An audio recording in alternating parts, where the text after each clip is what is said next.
मध्ये सकारात्मक चर्चा झालेली आहे.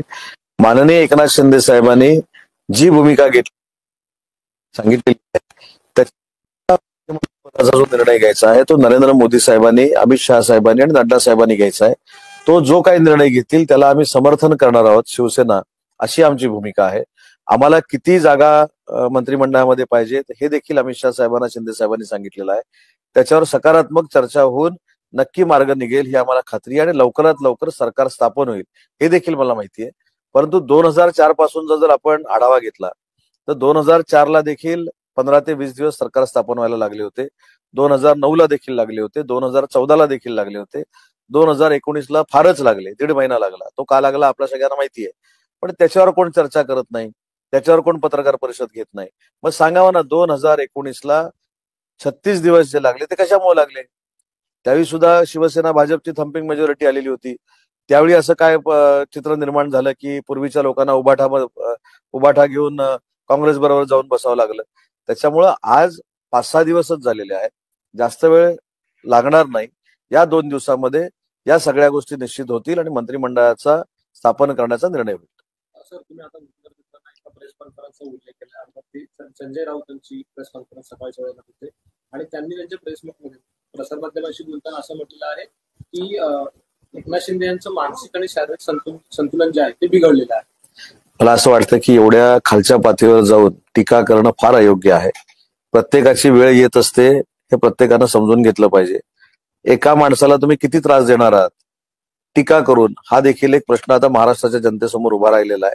आणि मला वाटतं की एकनाथ शिंदे साहेबांवर टीका टिप्पणी करण्यापेक्षा आम्ही मतं दिलीत, संजय राऊत साहेबांना आम्ही मतं दिलेली आहात, आम्ही कुठेही गद्दारी केलेली नाही. परंतु एकनाथ शिंदे साहेबांवर कायमस्वरूपी वाईट भाषेमध्ये बोलत असताना त्यांची प्रतिमा अजिबात कमी होत नाहीये. त्यांची प्रतिमा उलट मोठी होते. कशा पद्धतीने एका सर्वसामान्य माणसाला त्रास दिला जातोय रोज सकाळी उठून हे महाराष्ट्र बघतोय. मला असं वाटतं की जनतेने दिलेला जो कौल आहे, ह्यांना जे घरी बसवलेलं आहे त्याचं आत्मचिंतन त्यांनी पहिलं केलं पाहिजे. अंबादास दानवेंनी काल जी प्रेस कॉन्फरन्स घेतलेली आहे की काँग्रेस बरोबर आल्यानंतर अडचण निर्माण होऊ शकते म्हणून आम्हाला स्वबळावर उभाटायला लढलं पाहिजे, त्याचं उत्तर द्या ना. एकतर्फी एकनाथ शिंदे साहेबांना टार्गेट करणं, मला असं वाटतं की महाराष्ट्रातली जनतेनं याचं उत्तर दिलेलं आहे आणि भविष्यामध्ये देखील जर शिवसैनिक आक्रमक झाले तर त्याचं उत्तर देऊ शकतात. स्वबळाचा नारा केला ती जर उभाटाने जर का स्टेप घेतली किंवा तो जो काही निर्णय चालू जी काही त्यांची चर्चा खलबत सुरू आहे त्याच्यावर तुमच्या कमेंट्स काय असणार? कारण की तुम्ही कधी काळी अगदी या सर्व निर्णय प्रक्रियेमध्ये एक संघ शिवसेनेमध्ये देखील तेवढेच सहभागी असायचं. माझी कमेंट्स काहीच नसणार, कारण ज्या लोकांना एकतर्फी फक्त एकनाथ शिंदे साहेबांवर टीका करायची आहे, त्यांचं खच्चीकरण करायचं, त्यांच्या बाबतीमध्ये आम्ही काय बोलायचं? म्हणजे कॉलेजमध्ये किंवा शाळेमध्ये जशी टिंगलटवाळी व्हायची तशा पद्धतीनं आता हे करायला लागलेले आहेत. त्याच्यामुळे त्यांचं अस्तित्व संपवलंय महाराष्ट्रातल्या जनतेनं, हे मला पूर्ण माहिती आहे. ज्यांनी स्वातंत्र्यवीर सावरकरांवर राहुल गांधींनी टीका केली त्यांच्या मांडीला मांडी लावून हे बसतायत. त्याच्यामुळे त्यांची आयडिओलॉजी काय आहे हे देखील महाराष्ट्राला कळलेलं आहे. म्हणून सारखं सारखं एकनाथ शिंदे साहेबांना त्रास देणं आणि त्यांची बदनामी करणं याचा बदला महाराष्ट्रातल्या जनतेनं घेतलेला आहे. शरद पवार असं म्हणाले की निवडणुकीमध्ये सत्ता आणि पैसा याचा कुठेतरी वापर झाला आणि त्यामध्ये जनतेनं आता कुठेतरी उठाव करण्याची गरज आहे. शरद पवार साहेबांची कमेंट आहे. आणि त्याच वेळेला दुसऱ्या बाजूला असं घडलं की जवळपास 22 आमदार जे पराभूत झाले त्यांनी तगडी फी भरून जी रिचेकिंग म्हणतो मतदानाची त्याची मागणी केली. दोघांची फक्त उत्तर आम्ही घाबरतच नाही ना. आम्ही जर घाबरलो असतो तर ते जे म्हणतात की निवडणूक निर्णय अधिकाऱ्यांना मॅनेज केलं तर हे 45,000 रुपये जे भरले जातात रॅन्डम तुमचं ईव्हीएम चेक करण्यासाठी, तिथं आम्हाला आक्षेप आला असता, आम्ही काहीतरी आक्षेप घेतला असता. आम्ही म्हणतो तपासाच आणि कोण कुठनं अमेरिकेतनं लंडनमधनं शास्त्रज्ञ असतील ते आणा, तुमच्यातले कोण शास्त्रज्ञ झाले असतील त्यांना तपासायला सांगा, आम्हाला कसली भीती नाही. आणि दुसरी महत्वाची गोष्ट अशी आहे की पैशाचा वापर झाला हे झाला याच्यावर मला अजिबात कमेंट्स करायच्या नाहीत. परंतु जनतेनं कशा पद्धतीनं नाकारलंय, पैशाचा वापर झाला म्हणून जर कोण सांगत असेल तर मतदारांवर हा आक्षेप आहे. हा मतदारांवर आक्षेप आहे, लोकशाहीतला फार मोठा आक्षेप आहे. त्याचा जो काय बदला घ्यायचा तो मतदानातनं पुन्हा एकदा घेतील मतदार, पण पैसे वाटले याचा अर्थ मतदारांवर आक्षेप आपण घेतोय याची देखील जाणीव प्रत्येकाला असली पाहिजे. त्याच्यामुळे जो निकाल लागलाय त्याच्यामुळे सगळेच सैरभैर झालेले आहेत आणि म्हणून एक कलमी कार्यक्रम महायुतीच्या नेत्यांना बदनाम करणं, महायुतीच्या सहकाऱ्यांना बदनाम करणं एवढाच उरलेला आहे. रत्नागिरीतल्या रस्त्यांच्या काँक्रिटीकरणाचं काम अर्धवट स्थितीत आहे किंवा थांबलेला ते साधारण कधीपर्यंत नाही मॅडम, थांबलेलं नाही. आपण शहरातनं नाचण्या रोडला जर गेला तर तिकडे पण ते काम सुरू आहे किंवा थांबलेलं नाही. चुकीचं रेकॉर्डर येऊ नये. परंतु रत्नागिरीच्या बाबतीत अजून एक जो निर्णय मी घेतलाय ते देखील आपल्याला सांगितलं पाहिजे. ते माझ्याकडनं राहून गेलं. आज मी रत्नागिरीच्या कारागृहाला भेट दिली होती, कारण रत्नागिरीच्या कारागृहाच्या अपग्रेडेशनसाठी 9 कोटी रुपये महाराष्ट्र शासनाने जे मंजूर केले त्याचं काम कशा पद्धतीनं सुरू आहे त्याचा आढावा घ्यायला मी गेलो होतो. आणि मला सांगताना मनापासूनचा आनंद आहे की याच्यामध्ये आपण आता स्वातंत्र्यवीर सावरकरांच्या कोठडीला जे सावरकरांचं स्मारक मानतो ते आता 24 तास सावरकर प्रेमींना बघायला मिळणार आहे. त्याची वाट जी आहे ती पण आपण आता दुसरीकडनं चेंज करतोय आणि 24 तास स्वातंत्र्यवीर सावरकरांचं स्मारक जे आहे, जी कोठडी आहे, ते आता सावरकर प्रेमींना बघण्यासाठी ठेवावी ह्या पद्धतीचा आजच मी निर्णय घेतलाय. त्याचं अपग्रेडेशन झाल्यानंतर ती 24 तास उघडी राहील. दुसरं, सावरकर ज्या घरामध्ये शिरगावला दामलेंच्या राहिलेले होते त्या घराला देखील मी भेट दिली, कारण 100 वर्ष पूर्ण झाली सावरकरांना त्यांच्या घरामध्ये राहून. तर त्यांच्या घराला भेट दिल्यानंतर एक लक्षात आलं की तिथं जाणारा जो एक रस्ता आहे तो थोडा अडचणीचा आहे. तर तो देखील रस्ता करण्याचा निर्णय आज मी तिथे गेल्यानंतर घेतलेला आहे. ह्या देखील 2 महत्वाच्या गोष्टी आपल्याला सांगायच्या होत्या. निवडणूक आयोगाने आक्षेप घेतला सर्वांना खास करून काँग्रेसला चर्चेसाठी 3 तारीख चर्चेसाठी जर बोलवलेलं असेल तर त्याच्यामध्ये चर्चा होईल. निवडणूक आयोगाने त्यांना सगळी सिस्टीम सांगावी, कशा पद्धतीनं मतमोजणी होते. कारण आपण जर अभ्यास केला तर नांदेडची जी खासदारकीची जागा आहे ती निवडून आली काँग्रेसची. तिथं ईव्हीएम वर आक्षेप कोणाचा नाही. आम्ही जिथं निवडून आलोय तिथं ईव्हीएम वर आक्षेप आहे. त्याच्यामुळे ईव्हीएम वर आक्षेप ज्यांचा आहे त्याचा खुलासा त्याच्यावर निवडणूक आयोग नक्की करेल आणि त्याच्यासाठीच कदाचित 3 तारखेला त्यांना बोलावलं असेल.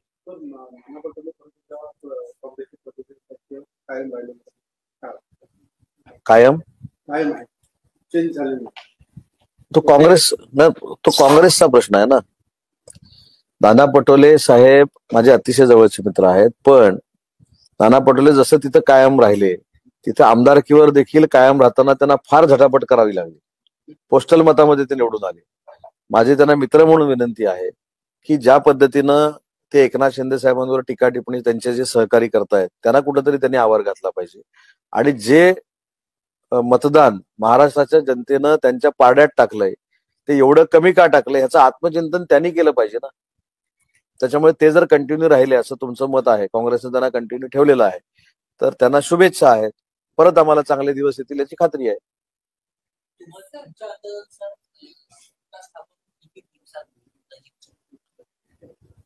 मला असं वाटतं की सत्ता स्थापन होण्याच्या कुठच्याही मार्गामध्ये अडसर कोणाचंच नाही. हे स्वतः माननीय एकनाथ शिंदे साहेबांनी दिल्लीमधून देखील जाहीर केलेलं होतं. त्याच्यामुळे या 2 ते 3 दिवसामध्ये सत्ता स्थापन व्हायला काही हरकत नाही. परंतु याच्यातली एक महत्वाची तांत्रिक बाब जी आहे ती म्हणजे भाजपाचे गटनेते जे नेमायचे आहेत त्याच्यासाठी त्यांच्या विधिमंडळाच्या आमदारांची बैठक होणं अजून बाकी आहे. त्यांचे निरीक्षक येणं बाकी आहे. आणि ते निरीक्षक आल्यानंतर नेता नेमल्यानंतर तात्काळ मला असं वाटतं की मंत्रिमंडळ स्थापन केलं जाईल.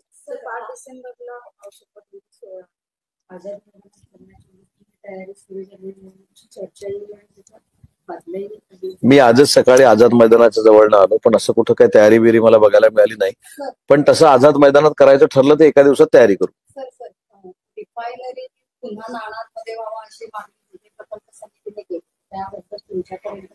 नाणारमध्ये आता होणारच नाही ना.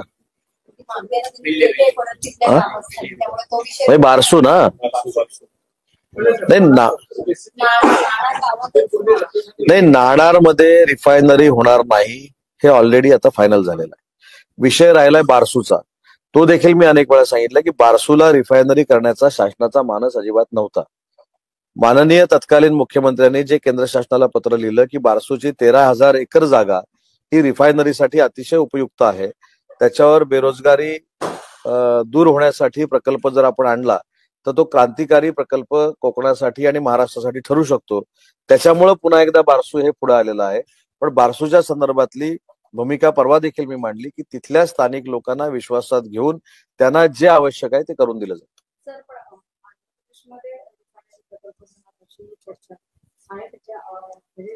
भाजपच्या लोकांनी सांगितलं आपल्याकडे होण्याची शक्यता आहे, पण लोकांचं मत हवंय. नाही, मला याच्यावर ते एक बोलले ना की होण्याची शक्यता आहे पण लोकांचं मत पाहिजे. मग जठार साहेबांना माझी विनंती आहे की लोकांचं मत तसं त्यांनी बनवावं. तसं जर लोकांचं मत बनलं तर रिफायनरी करायला काहीच अडचण नाही. पण लोकांचं मत नाही आहे, विरोध आहे, म्हणून ज्या सगळ्या प्रक्रिया होत आहेत. त्याच्यामुळे जठार साहेबांना माझ्या शुभेच्छा आहेत की त्यांनी तिथं जाऊन तो प्रकल्प आणण्यासाठी जर लोकांचं मत परिवर्तन केलं तर सरकार त्यांच्या सोबत राहील. स्टरलाइटची जागा आपल्याला त्या जागेत आहे. एक उद्योग